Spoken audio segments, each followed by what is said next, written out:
All right, welcome to episode 5 of our HGC series. We start off the show with just a pre-show match of the Cruiserweights defeating the Jobber Dream Team of Peter Valentine, Danny Rushmore, and Ramon. Just to get everybody on the card here, get the Cruiserweights a much-needed victory, especially Golden Fox, our guy, after he's been kind of a MVP for us so far in a weird way. We start our first show. Well, okay, I'm sorry, I forgot. There's a second pre-show match with the Danger Kid picking up a win. Yeah, nothing really of note here. Just another momentum style victory. Following that, we have Liberty defeating Frankie Future. And this is to kind of continue that Liberty versus Cord feud, as well as that Frankie failing to live up to be Brent Hill's protege. So that way, Brent Hill, did I say Brent Hill's protege? To be Ripcord's protege, but Brent Hill is sticking out as the guy who's going to be the protege. Solid match. I wish it was better. Frankie is someone that's going to be a little more of a project, I think, but I have pretty high hopes for. We follow that up with just continuation of the Untouchables versus All-Star Team feud as just a way to introduce Eric Tyler as the leader, RP Jr. is like the leader, figurehead, the mouthpieces of both stables. And this isn't the last time these two will interact, obviously, over the next coming months. And then we continue another angle with just this time Whistler and Damien Carville create a match. We have our Canada and USA guy kind of go at it and just agree to a match. Again, continuing our angles that we've been, let's call it establishing. We have Charlie Homicide interrupting Jeb Langley's puns with just a beatdown and attack. Just a way to continue the receipt from last week of Jeb Langley hitting Charlie Homicide with a pun, and Charlie Homicide just continue being a dastardly heel.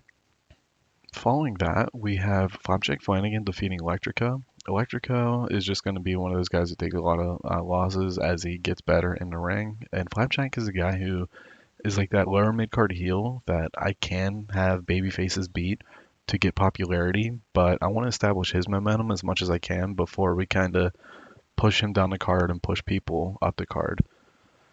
Again, and this time a big angle where we have Karen Killer handing off the managerial duties of BLZ Bubb to Travis Sentry, just as a way to introduce a new mouthpiece for BLZ Bubb. Hopefully they have no chemistry or great chemistry, because Karen Killer and BLZ Bubb had bad chemistry. Let's see his gimmick. Yeah, nothing of note there. Okay. Large penalty. Okay, the large penalty we don't really want because he's not the most charismatic to begin with, but it's whatever. It's just a way to give Beelzebub a mouthpiece, and Travis Sentry can also wrestle, so he can get the rub from that as well. Rico Santana defeats Java. We would have had Romeo Hart throw up ringside, I believe. Yep, just a way to continue Romeo offering to give Rico a makeover, continuing the Battle Royal hype with Rico, Romeo, Sam Strong, Dusty Streets, others to be in it as well. Following that, we have another match. This time, Cowboy Ricky Dale defeats Jimmy Power. So Cowboy here picks up that victory. I had to pause it for a sec. I'm sorry if I'm just double speaking, but Cowboy is someone who we used two character ideas on, safe bet and near cert. Just that way we can get him the very warm momentum. They were successful, as well as Jack Bruce got one, and that covers it for today. But yeah, Cowboy, we're going to start kind of using that same strong lines to push him up the card. He's not going to be a main eventer. He's not ready yet, but he's someone that we're going to utilize, like I said last week, to keep Sam Strong relevant in our booking, but also have options down the line where one of them can turn on each other, etc., etc. It's kind of like the protege thing, but not as obvious as a Brent Hill and Ripcord. Following that, we have a follow-up from last week with Dusty Streets defeating Jack Bruce. This is just to continue Jack Bruce interrupting Dusty Streets from last week for the Battle Royal hype coming up at our pay-per-view, not next show, the show after. Pretty basic match here. Jack Bruce is pretty young in his career, so of course he's not going to be the guy that he becomes right away. But I'm pretty happy with it, and that leads us to our pre-main event angle, where it's a follow-up of Dusty Streets.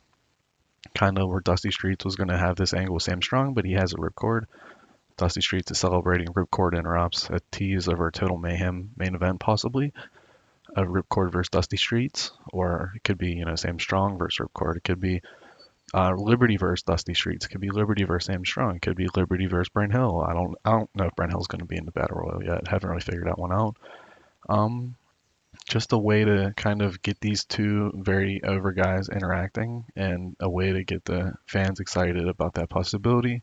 And in our main event, pretty basic match. We have Ripcord and Brent Hill defeat the War Eagles. The War Eagles are that tag team that, like the babyface flapjack, where I can beat them, have them lose to people, and I'm not upset that much about their popularity.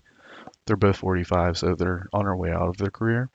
Just a way to kind of hopefully Brent Hill here get some popularity following his kind of hard time getting over, so to speak. Our best show yet. We did change the ticket sales price around so that way we can hopefully gain popularity a little bit faster. Instead of being normal, we went to what's called very cheap. Might even go free, but I feel like that's too unrealistic. But I feel like very cheap makes sense. And then SWF had a massive main event with Sid Streets losing to Sam Keith. Yeah, just looking here to see if there's anything. Tommy Cornell has not had a match on the A show of SWF Supreme yet, so it's pretty interesting. Our highest rated show. Let's check out Brent Hill's popularity, see if he went up at all. He did not. He does not want to. Okay, he went up one. So even though like he's recognizable, he's very warm. I just have this happen sometimes where some guys just do not want to gain popularity.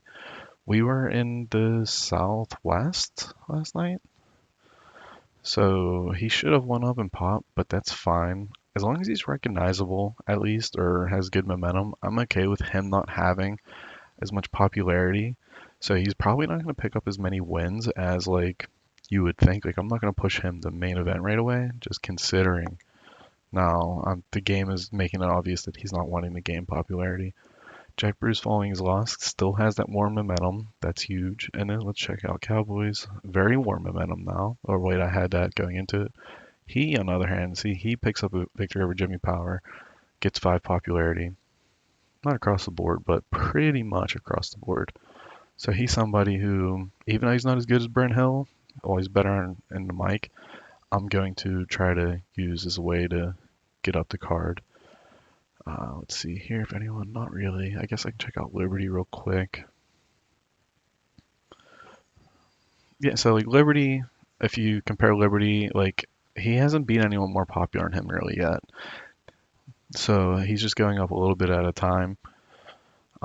Yeah, so let's see if no one else really is at that point yet of their popularity.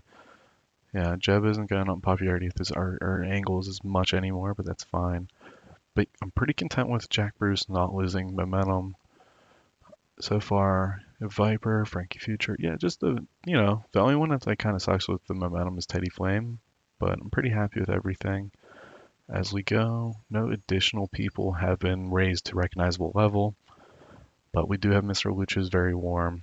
We do have Cowboy Ricky Dale who's very warm now, so we have 2 lower card guys that we'll be able to use at will as a way to continue growing our roster. But I'll leave it here. Just quickly, I'll show the finances, and yeah, so we're gonna lose quite a bit of money. So I changed the ticket pricing. 200,000 when you're losing 2 million. It is an extra 10%, but we have 50 million in the bank. So I was like, all right, let's try to rush to get to as high as popularity as we can with as much money. So, if we get down to 5 million, but we're on Ace, we'll be fine. I think as soon as we get on Ace for TV, we'll be money won't be even a thought anymore. And, I'll be able to open like developmentals and stuff. I can do that now, but I kind of want to play it safe with the money. All right, well, I'll talk to you guys next time at our Go Home show and then our pay-per-view.